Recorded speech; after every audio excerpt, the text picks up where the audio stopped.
আর বলতেন ইয়া আইয়ুহান নাস আল খাশাবা তাহিন্নু ইলা রাসূলিল্লাহি সাল্লাল্লাহু আলাইহি ওয়াসাল্লাম। আরে একটা গাছের কাণ্ড, মরা কাণ্ড, নবীর ভালোবাসায় এমন ইশক আর মোহাব্বত দেখায়া দিছে যেটা অকল্পনীয় ভালোবাসার মোহাব্বত।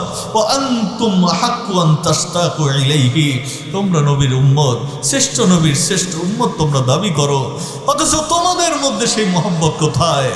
ফাআন্নাল জিজুল্লাযী কানা ইয়াকুমু আলাইহি কামা ইয়াইন্নু সাবিয়্যু, ছোট্ট বাচ্চা মায়ের দুধের শিশু যেরকম ভাবে কাঁদতে থাকে, পুরা তোলপাড় করে ফেলে, কান্নাকাটি করে, কোনো কথা শুনে না, এই গাছের মরা কাণ্ড কান্না শুরু করে দিছে, যেটার উপরে নবী দাঁড়াইতেন, ছোট বাচ্চার মতো কাঁদতেছে। আল্লাহ নবী মেম্বার থেকে নেমে গেছেন, গিয়ে জড়ায় ধরছেন ওই গাছের ডালকে, আর জড়ায় ধরে বলতেছেন মাশাআল্লাহ। আরে কি চাও তুমি, কি চাও তুমি? আল্লাহ দালাইলুন নবুওয়ার মধ্যে আছে, অনেক ঘটনা, অনেক কিতাবের আল বিদায়া নেহার মধ্যে আছে, বুখারী শরীফের মধ্যেও আছে। আল্লাহর নবী সাল্লাল্লাহু আলাইহি ওয়াসাল্লাম জড়ায় ধরছেন আর বলছেন কি চাও? যদি চাও তাহলে দোয়া করব তোমার জন্য, ইনশিতা দাউতুল্লাহ লাক, দোয়া করব ফারাদ্দাকাল্লাহু ইলা মাহতাশিক, তোমাকে পাঠায়া দিবে ফেরত আল্লাহ তাআলা, তোমার বাগানে পাঠায়া দিবে, যে বাগান থেকে তোমাকে কেটে এখানে আনা স্থাপন করা হয়েছিল।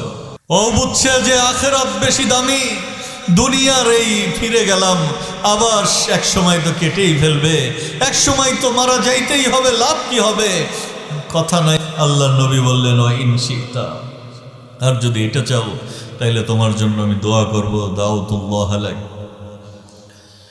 দোয়া করব ফাআদখালাকাল্লাহুল জান্নাহ, আল্লাহ তাআলা তোমাকে জান্নাতের মধ্যে ঢুকায়া দিবেন।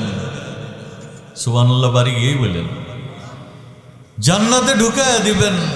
ফাআসমারতা ফিহা, জান্নাতের মধ্যে ফল দিতে থাকবা। ফাআকালা মিন সিমারিকা আউলিয়াউল্লাহুল মুত্তাকুন, আর ফল দিবা, তোমার ফল আল্লাহর ওলিরা খাবে, আল্লাহ তাআলার নৈকট্যপ্রাপ্ত বান্দারা তোমার ফল থেকে ভক্ষণ করবে।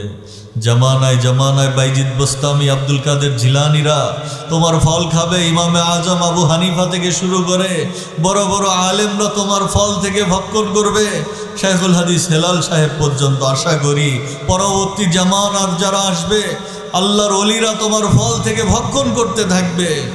আম্বিয়াউল্লাহুল মুত্তাকুন, নবীরা তোমার ফল খাইতে থাকবে। তুমি অনলি ওয়ান, এমন একটা গাছ যার ফল সারা জগৎ খাইতে থাকবে। গাছের কান্না তখন থামছে, অর্থাৎ এইটাকেই সে কবুল করছে। আল্লাহ রব্বুল আলামিন এই গাছের মধ্যেও বুঝ দিয়ে দিয়েছেন যে আখিরাত আসল জীবন, আখিরাতের সফলতা আসল সফলতা, আখিরাতের কামিয়াবি আসল কামিয়াবি। এই গাছের ডালটা বুঝলেও আমাদের দেশের নেতারা এটা বুঝে না। আমাদের দেশের নেতারা সময় সুযোগ পাইলেই আল্লাহর নাফরমানদের সঙ্গে নিজেদের হাতটা মিলায়া দেয়, সময় সুযোগ পাইলেই আল্লাহর নবীর দুশমনদের সঙ্গে নিজের মহব্বত আর ভালোবাসা প্রকাশ করে দেয়। বাউল আর ফাউল আর নাস্তিক মুরতাদদের সঙ্গে প্রকাশ্যে না করলেও গোপনে বলে যে আমরা আছি, সমস্যা নাই। শাহবাগীদের সঙ্গে আর দুনিয়ার মুরতাদদের সঙ্গে, আল্লাহর দুশমনদের সঙ্গে তাদের ভালোবাসা, আল্লাহর ভয় তাদের মধ্যে নাই। হাসান বসরি রাহিমাহুল্লাহ যখন এই হাদিস বলতেন তখন কান্না করতেন, চিৎকার করে কান্নার রোল পড়ে যাইত, দিলের মধ্যে তো তরপার ব্যথা ছিল। আর বলতেন ইয়া আইয়ুহান নাস আল খাশাবা তাহিন্নু ইলা রাসূলিল্লাহি সাল্লাল্লাহু আলাইহি ওয়াসাল্লাম। আরে একটা গাছের কাণ্ড, মরা কাণ্ড, নবীর ভালোবাসায় এমন ইশক আর মোহাব্বত দেখায়া দিছে যেটা অকল্পনীয় ভালোবাসার মোহাব্বত। ওয়া আনতুম আহাক্কু আন তাশতাকু ইলাইহি, তোমরা নবীর উম্মত, শ্রেষ্ঠ নবীর শ্রেষ্ঠ উম্মত তোমরা দাবি করো, অথচ তোমাদের মধ্যে সেই মোহাব্বত কোথায়? তোমাদের মোহাব্বত কি সব গান বাজনার মধ্যেই ঢুকে গেল? তোমাদের মোহাব্বত কি সব আল্লাহর নাফরমানদের সঙ্গে চলে গেল? দুনিয়ার সামান্য চাকচিক্য আর ধোকার জিন্দেগি পাওয়ার জন্য সব মহব্বত তোমরা বিসর্জন দিয়ে দিলা। অথচ আল্লাহর নবীর প্রতি মহব্বত একটা গাছের ডাল দেখায়া দিছে। অথচ উচিত ছিল যে আল্লাহর নবীর মহব্বতে জীবনকে উৎসর্গ করে দেওয়া।